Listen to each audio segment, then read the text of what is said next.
Good morning. This is a foreigner in the Philippines. Whoa, a bit of excitement here yesterday. Manong Rado was on his way home from Nanai's house and was walking through the path.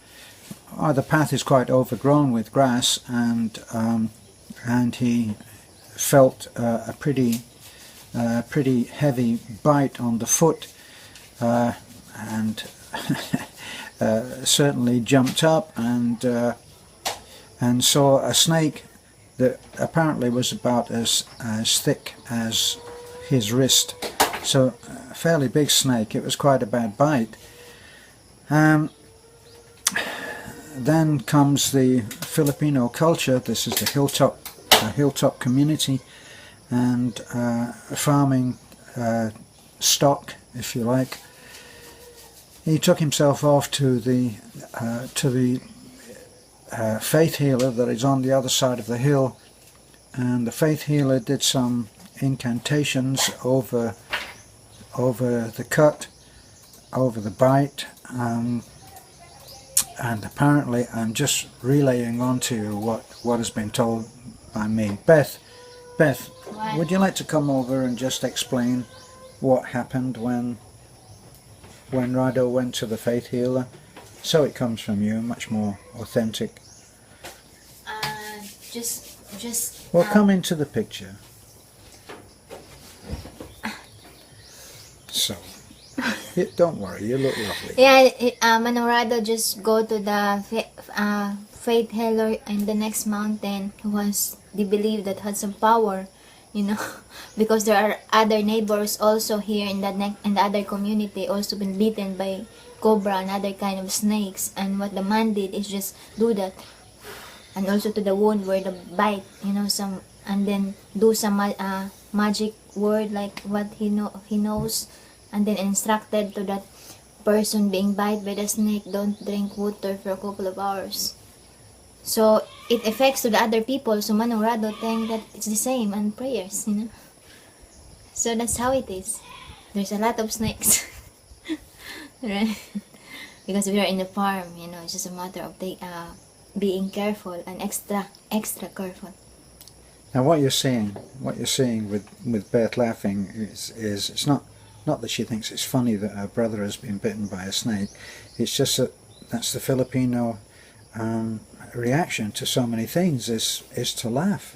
Yeah, because when Nanay said to me, Manong Rado was bitten, I said, did he go to the center for what do you call it, injection, or any take of medicine, so that it will not the rabies or whatever it's called, the venom, will not be going to his bloodstream. Yeah, and the Nanay says, oh, he went there to that man, and Rado said it's fine because there are other people who've been bitten by snakes and went to that man and still alive. So I said okay. So it's putting a lot of faith in a faith healer, isn't it? But I can't really criticize, really, because when I broke my collarbone, the other expats said, you went to a faith healer and you accepted the faith healer's word that it wasn't broken, the collarbone wasn't broken. Actually, it turned out that it was broken, but it was the advice of the faith healer that had me back in action in about, I think, what was it, Beth? About 3 weeks, maybe? Yeah, 3 weeks.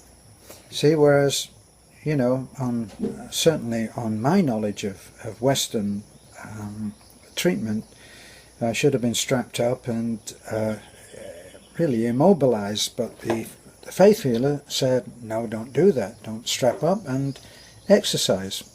Yeah. Which I thought was extraordinary, but it worked. Yeah, faith healer is still their work, it's one of the beliefs. They're good, but there are also other instances where you need to refer to the medical, to the medical aspects. So they're good in the same way, but there are also other that there is what do you call that, boundaries, right?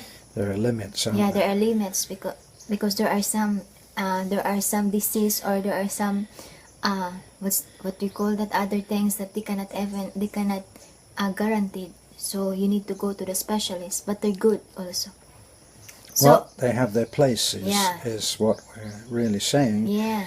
But if I had been here yesterday, when if I knew that Rado had been bitten, then he would have been in a truck and we would have been down to the centre. That's what I would have done, and then possibly go on to see the faith healer if that's what he wanted to do after that. But I think Because first call would have been to the medical centre. yeah, because I heard from the last year, the man in the next community was bitten by snakes and what do you call that? No more strength. Really? Yeah, no Are more you still strength. alive? And then he was been in the motorcycle. Neighbors helping him in a motorcycle and just put in the motorcycle. No more, cannot able to stand. Like that. That's what I. Is he still alive? Yeah, he's still alive.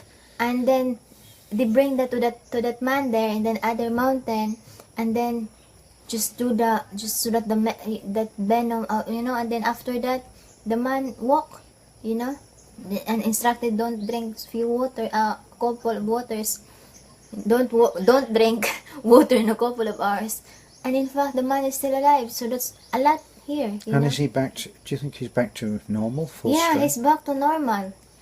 Remember the man that we give rides sometimes, right? And the man who owns Yes. some of the wood here Yes. that we bought from him, he's still alive. So it's just faith healer. You just faith and faith in heaven. That's how it works. If it's not your time, it's not your time. Okay, well, hopefully it's not my time.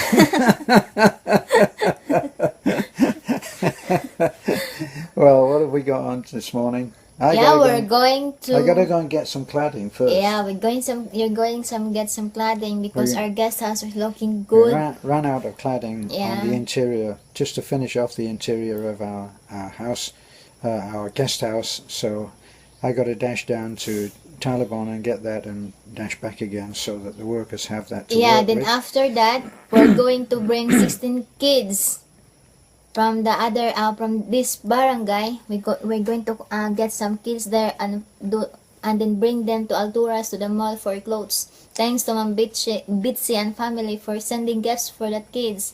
And then on tomorrow we'll bring another batch of kids, 16 kids to McDonald's in Tubigon, 1 hour and a half. Another batch. Yeah. Don't make it sound like we're picking up canned beans or something. Another batch. Thank you so much, Another Ma'am. batch of kids. Happy birthday soon. Advance happy birthday. And then on Monday is the start of the work on the 4-year-old house. And we're hoping to finish that next week, everything. So, Wow. And Tuesday is... Tuesday or Wednesday, we're going to Cebu for Desiree. Tuesday or Wednesday, it depends on the weather. We're going to Cebu to meet a neurologist and for some examinations if there's some needed. So we're going to have a second advice. Well, And aren't we then- going to have an EEG, aren't we? Yeah. And then on the 10th, on the April 10, we're going to Tagbilaran because there are a neighbor, some here, needs some operations, and we give her a ride going there. The woman who's have a Oh, with the cyst on the head? in the head. And then in the end of the month, we got a trip. We're going to have a vacation just here in no videos at all. Just want to have a moment. A moment. Yeah. Or two. We're going Or soon three. to our friend. Going to see Joy. Yeah, we're going to see Mom Joy in Dumaguete. Dumaguete, Yeah. which we've always wanted to have a look at. We would love to Yeah. go to Palawan, but we don't know about that, do we? Yet? Yeah, we don't. We're gonna. We can't do that. So we're going to Dumaguete. It's our first time to go there and roam around there. We're going to Dumaguete to meet our friend. Mom Joy, thank you. Okay, so that's what we have on this morning. That was the excitement for last night. I'm glad that it wasn't me telling you that the faith healer had been blowing in my ear. But anyway, that's life on the hilltop community, isn't it? So, thanks for looking in. This is a foreigner living in the Philippines. Please like, comment, and subscribe on our YouTube